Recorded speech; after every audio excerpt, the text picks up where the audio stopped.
Welcome to ज्ञान भूमि Odisha friends. आज हमें देखिबा कलिंग युद्ध सबू डिस्कस करबा। कलिंग युद्ध टोटल नोट डिस्कशन करबा। ए नोट को मु टेलीग्राम ग्रुप रे शेयर कर देबी। जल्दी आपण जानतु जॉइन होंतु। डिस्क्रिप्शन रे लिंक अछि हला। और YouTube चैनल को शीघ्र सब्सक्राइब करंतु। डेली प्लस 2 रिलेटेड नोट्स रो सबू क्लासेस आपण को देखिबा को मिलिबो। आपण सबू नोट आराम रे एक्सेस करि परिबे हमर चैनल रे हला। देखो कलिंग युद्ध बहुत इंपोर्टेंट चैप्टर हेउछि आपनक पई, कारण एटा होछि ओडिशा रिलेटेड। पिला माने ध्यान दियंतु, एटा ओडिशा रिलेटेड। एठारू निहाती ना निहाती 20 मार्क तो श्योर आसीबो। 20 मार्क रो क्वेश्चन गारंटी आसीबो, कारण एटा ओडिशा रिलेटेड युद्ध होइतिला। एई वर्ष 2025 रे मध्ये आसीछि कलिंग युद्धर कारण फलाफल आसीछि। चेक करंतु 2025 रो क्वेश्चन पेपर चेक करंतु, हिस्ट्री रो आसीछि। तो सबू नोट डिस्कशन कर देबी तम आगरे, जा फल तमे भलो मार्क आनी परिबो। एई सबू चैप्टर को कंप्लीट कर देबी गोटी वीडियो रे। केवल वीडियो देखो हला। चलो स्टार्ट करिबा। देखो कलिंग युद्ध हला। आमे जानि छु छोट बलु आमे पढ़ी पढ़ी आसुछु कलिंग युद्ध माने कोन। कलिंग युद्ध होइतिला मगध एवं ओडिसा रो राजा भितर गोटे युद्ध चलितिला। अच्छा देखिबा कलिंग युद्ध ता देखो मौर्य वंश बाबद आमे टिके जानिबा। प्रथमे देखो चंद्रगुप्त मौर्य जे कि मौर्य वंशर प्रतिष्ठाता थिले, स्थापना करथिले। तांको परे तांको पुत्र आसीथिले बिंदुसार।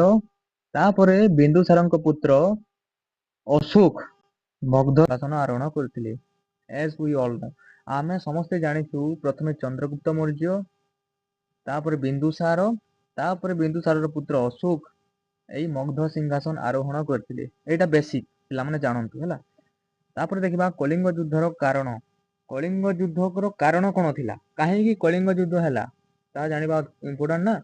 देखो प्राचीन भारत इतिहास रे कलिंग युद्ध एक प्रभावशाली युद्ध भाव रे परिचित। एई युद्ध 261 ख्रीष्टपूर्व रे बिफोर क्राइस्ट रे 261 बिफोर क्राइस्ट रे मौर्य सम्राट अशोकଙ୍କ द्वारा कलिंग विरुद्ध रे संगठित होइतिला। कलिंग युद्ध का द्वारा होइतिला ना अशोकଙ୍କ द्वारा होइतिला। अशोक तांकर 49 जन भाई को हत्या करथिले बोली बौद्ध दीप वंश रे वर्णना करा जायछि। ख्रीष्टपूर्व 273 रे मगध सिंहासन आरोहण करथिले कि अशोक हला। कलिंग युद्ध पर अशोक चंडाशोकरु धर्माशोकरे परिणत होइतिले, कारण एटा गभीर प्रभाव पकैतिला ताको मन उपरे। तो से चंडाशोकरु धर्माशोकरे परिणत होइतिले कि अशोक हला। एटा ध्यान दियंतु। तापर देखिबा कलिंग युद्धर अनेक गुडी कारण रहिछि, ताहा निम्न रे वर्णना करा गला। एपरि लिखिबार अछि, जदि क्वेश्चन आसे ना कलिंग युद्धर कारण फलाफल एपरि लिखिबार अछि। प्रथमे आपण लिखिबे राजनीतिक कारण। पिले राजनीतिक कारण कोन थिला ना, राजनीति रे कोन कोन कारण थिला, राजा राजा मध्य कोन कारण थिला जदुरा युद्ध संगठित हेला। देखो अशोक, बिंदुसार बा चंद्रगुप्त मौर्य ए समस्ते बहुत पराक्रमी राजा थिले, किंतु से माने साम्राज्यवादी थिले। माने से माने साम्राज्य को किपरि बढ़ाइबे सेही चिंता रे सबले थिले कि मोर साम्राज्य बढ़ाइबार अछि, मु स्थायी होई बसी पारिबिनी, मोर साम्राज्य बढ़ाइबार अछि। तो से नीति उपरे माने साम्राज्यवादी नीति उपरे भरोसा करुथिले। तेणु कोन हला, तेणु एही नीति उपरे अवलंबन सबे कले, जद्वारा कलिंग एक शक्तिशाली राष्ट्र थिला। ओडिशा गोटे शक्तिशाली राष्ट्र थिला। एहार सैन्य बाहिनी बहुत बड़ थिला। मौर्य वंशर प्रतिष्ठाता चंद्रगुप्त मौर्य मध्य हराई पारि नथिले। बिंदुसार मध्य कलिंग को आक्रमण करि पारि नथिले। ओडिशा को ए चंद्रगुप्त मौर्य कि बिंदुसार केही मध्य आक्रमण करि पारि नथिले। तेणु अशोक मनस्थ करथिले, मन लागिला अशोकर नाही मु कलिंग को विजय करिबी हैला। तो मगध सीमा रे अवस्थित थिला कलिंग राज्य। मौर्य साम्राज्य रे मिसे देबा पई अशोक मनस्थ करथिले। एहा होती राजनीतिक कारण। किछि लिखिबार नाही। राजनीतिक कारण माने कोन, राजनीति ऊपर कोन कारण रहितला कोन लिखिबे ना। एमाने समस्ते साम्राज्यवादी नीति ऊपर भरोसा करथिले, माने साम्राज्य को किपरि बढ़ाइबे से ऊपर सब बोले से माने भरोसा करथिले। तो से माने बसी पारिलेनी, जेहेतु हमर चंद्रगुप्त मौर्य और बिंदुसार युद्ध करि पारि नथिले अगेंस्ट कलिंग। तो अशोक मनस्थ करथिले जे मु कलिंग को आम मौर्य साम्राज्य रे मिसे देबी बोली मनस्थ करथिले। एहा थिला राजनीतिक कारण रे। तापर देखिबा अर्थनीतिक कारण। अर्थनीतिक कारण कोन थिला, वाणिज्यगत कारण कोन थिला ना। हमर कलिंग ओडिशा गुटे समृद्धशाली राज्य थिला। धन सुना रे पूरा समृद्धशाली राज्य थिला।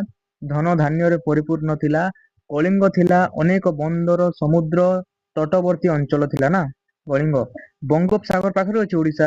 ତେଣୁ ଅଶୋକ ମନସ୍ଥ କରିଥିଲେ ଯଦି ମୁଁ କଳିଙ୍ଗକୁ ଆସିଯିବି କଳିଙ୍ଗରେ ଯଦି ମୁଁ ଆଡମିନିଷ୍ଟ୍ରେସନ ପାଇଯିବି ତେଣୁ ମୁଁ ବଙ୍ଗୋପସାଗରରେ ମଧ୍ୟ ଆମଦାନୀ ରପ୍ତାନି କରିପାରିବି ଅଲଗା ଦେଶ ଗୁଡ଼ିକୁ ଆଉ ନୌ ବାଣିଜ୍ୟ ମଧ୍ୟ କରିପାରିବି।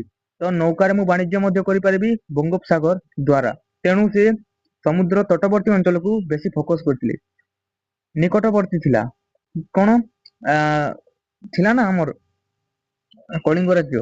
ତାପରେ ଫଳରେ ବଣିକ ମାନେ ସୁଦୂର ବାଲି କାଭା ମାଳୟ ଆଦି ଦ୍ୱୀପ ଗୁଡିକ ସହ ନୌ ବାଣିଜ୍ୟ ମାନେ କରୁଥିଲେ।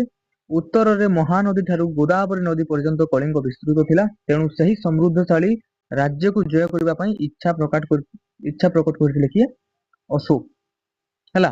ତେଣୁ ସେ ଏହା ଗୋଟେ ଅର୍ଥନୈତିକ କାରଣ ଥିଲା। ଅର୍ଥନୀତି ଉପରକେ ଅର୍ଥନୀତି ହେଲା ଅର୍ଥନୀତି ଦୃଷ୍ଟିକୋଣ ଓଡ଼ିଶା ବା କଳିଙ୍ଗ ସ୍ୱଚ୍ଛଳ ଥିଲା। ତେଣୁ ଅଶୋକ ମନସ୍ଥ କରିଥିଲେ ଏହାକୁ ହାତକୁ ନେବା ପାଇଁ ହେଲା। ତାପରେ ଦେଖିବା ଆଉ ଗୋଟେ କାରଣ ଥିଲା ଅଶୋକଙ୍କର ଅଳଙ୍କାର ଲୁଟ ହେଇଥିଲା। ତିବ୍ବତୀୟ ଲେଖକ ଲାମା ତାରନାଥଙ୍କ ବର୍ଣ୍ଣନା ଅନୁଯାୟୀ କଳିଙ୍ଗର ନାଗାମାନେ ଅଶୋକଙ୍କର ଅଳଙ୍କାର ଲୁଟି ନେଇଥିଲେ। ଯେତେବେଳେ ବଙ୍ଗୋପସାଗର ବାଟ ଦେଇକରି ଅଳଙ୍କାର ମାନେ ଆସିଥିଲା ଅଶୋକଙ୍କର ତେଣୁ କଳିଙ୍ଗର ଗୋଟେ ନାଗା ବ୍ୟବସାୟୀ ମାନେ ଥିଲେ ସେମାନେ ଅଶୋକଙ୍କ ସୁନା ଲୁଟି ନେଇଥିଲେ ବୋଲି ଜାଣିଥିଲେ ଅଶୋକ ଏବଂ ଅଶୋକ ଅଧିକ କ୍ରୋଧିତ ହୋଇକି ଆସିକି ଏଇ କଳିଙ୍ଗ ଉପରକୁ ଆକ୍ରମଣ କରିବା ପାଇଁ ଚାହିଁଥିଲେ ବୋଲି ଗୋଟେ ମତ ଅଛି। ଏଇଟା ଧ୍ୟାନ ଦେବେ ତିବ୍ବତୀୟ ଲେଖକ ଲାମା ତାରାନାଥଙ୍କ ବର୍ଣ୍ଣନା ହେଲା। ତାପରେ ଦେଖିବା କଳିଙ୍ଗ ଯୁଦ୍ଧ। କଳିଙ୍ଗ ଯୁଦ୍ଧ ଅଶୋକଙ୍କ ତ୍ରୟୋଦଶ ଶିଳାଲେଖରୁ ଜଣାପଡେ କଣ କଳିଙ୍ଗ ଯୁଦ୍ଧ। ଏଇଟା ଧ୍ୟାନ ଦିଅନ୍ତୁ। ଖ୍ରୀଷ୍ଟପୂର୍ବ 261ରେ ଭୁବନେଶ୍ୱର ନିକଟସ୍ଥ ଦୟାନଦୀ କୂଳରେ ଯୁଦ୍ଧ ହୋଇଥିଲା। କଳିଙ୍ଗର 1 ଲକ୍ଷ ଲୋକ ନିହତ ହୋଇଥିଲେ। 1,50,000 ଲୋକ ବନ୍ଦୀ ହୋଇଥିଲେ। ଶେଷରେ ଅଶୋକ ବିଜୟ ଲାଭ କରିଥିଲେ। ଏହାକୁ ଏକ ଭୟଙ୍କର ଯୁଦ୍ଧ କହିଲେ ଅତ୍ୟୁକ୍ତି ହେବ ନାହିଁ। ଏହା ଦୟାନଦୀ ମଣିଷର ରକ୍ତାକ୍ତରେ ଲାଲ ହୋଇଯାଇଥିଲା। ଏଇଟା ଆମେ ସବୁ ଜାଣିଛୁ ଛୋଟ ବେଳୁ ଆମେ ପଢି ଆସୁଛୁ ଯେ ଦୟାନଦୀ ହେଲା। ଭୁବନେଶ୍ୱର ଦୟାନଦୀ ରେ ରକ୍ତରେ ଲାଲ ହୋଇଯାଇଥିଲା। ଅଶୋକ ଶେଷରେ ବିଜୟ ଲାଭ କରିଥିଲେ। 1 ଲକ୍ଷ ଲୋକ ମରି ଯାଇଥିଲେ। 1,50,000 ଲୋକ ବନ୍ଦୀ ହୋଇଯାଇଥିଲେ। 261 ଖ୍ରୀଷ୍ଟପୂର୍ବରେ ଏଇଟା ଭୁବନେଶ୍ୱର ଦୟାନଦୀରେ ଏହି ଯୁଦ୍ଧ ସଂଗଠିତ ହୋଇଥିଲା। କେଉଁଥିରୁ ଜଣା ପଡେ ନା ଅଶୋକଙ୍କର ତ୍ରୟୋଦଶ ଶିଳାନୁଶାସନରୁ ଜଣା ପଡେ ହେଲା। ବହୁତ ଇଜି ରିମେମ୍ବର କରିବା ହେଲା। ତାପରେ ଦେଖିବା ପରିଣାମ କଣ କଣ ହେଲା। ପରିଣାମରେ କଣ ହେଲା ଅଶୋକ ବିଜୟ ହେଲେ କିନ୍ତୁ ଏହାର ବିଭୀଷିକା ରକ୍ତପାତ ତାଙ୍କ ମନରେ ଗଭୀର ରେଖାପାତ କରିଥିଲା। ତାହା ଦେଖି ସେ ଡରି ଯାଇଥିଲେ ଏବଂ ଶେଷରେ କଣ ହେଇଥିଲା ଅଶୋକଙ୍କର ହୃଦୟ ପରିବର୍ତ୍ତନ ହୋଇଥିଲା। ସେ ଅନୁଭବ କରିପାରିଥିଲେ ଯେ ହିଂସା ଓ ତରବାରୀର ଜୟ ପ୍ରକୃତ ଜୟ ନୁହେଁ ବରଂ ମଣିଷର ହୃଦୟକୁ ଜୟ କରିବା ହିଁ ପ୍ରକୃତ ଜୟ ହେଲା। କାରଣ ଫଳାଫଳରେ ଏଇଟା ଲେଖିବେ। କାରଣରେ ଅର୍ଥନୈତିକ ରାଜନୈତିକ ଏବଂ ବାଣିଜ୍ୟଗତ କାରଣ ଲେଖିପାରିବେ। ଅଶୋକଙ୍କର ସୁନା ଲୁଟ ହେଇଥିଲା ଏହା ବି ମଧ୍ୟ ଗୋଟେ କାରଣର ପାର୍ଟ ଅଟେ। ପରିଣାମରେ କଣ ଲେଖିବେ ଅଶୋକଙ୍କ ହୃଦୟ ପରିବର୍ତ୍ତନ ହୋଇଥିଲା। ତାପରେ ଲେଖିପାରିବେ ଭବିଷ୍ୟତରେ ଆଉ ଯୁଦ୍ଧ ନ କରିବା ପାଇଁ ସେ ପ୍ରତିଜ୍ଞାବଦ୍ଧ ହୋଇଥିଲେ। ତାପରେ ଅଶୋକ ଚଣ୍ଡାଶୋକରୁ ଧର୍ମାଶୋକରେ ହେଇଥିଲେ ପରିଣତ ହୋଇଥିଲେ। 2 ନମ୍ବରରେ ଆପଣ ଲେଖିପାରିବେ ଅଶୋକଙ୍କର ବୌଦ୍ଧ ଧର୍ମ ଗ୍ରହଣ କରିଥିଲେ। ଉପଗୁପ୍ତ ନାମକ ଗୋଟେ ବୌଦ୍ଧ ଭିକ୍ଷୁଙ୍କ ଠାରୁ ଅଶୋକ ବୌଦ୍ଧ ଧର୍ମ ଗ୍ରହଣ କରିଥିଲେ। ଉପଗୁପ୍ତ ନାମକ ଜଣେ ବୌଦ୍ଧ ଭିକ୍ଷୁକଙ୍କ ଠାରୁ ଅଶୋକ ବୌଦ୍ଧ ଧର୍ମ ଗ୍ରହଣ କରିଥିଲେ। ବୌଦ୍ଧ ଧର୍ମ ଗ୍ରହଣ କରି ସେ ଚଣ୍ଡାଶୋକରୁ ଧର୍ମାଶୋକରେ ପରିଣତ ହୋଇଥିଲେ।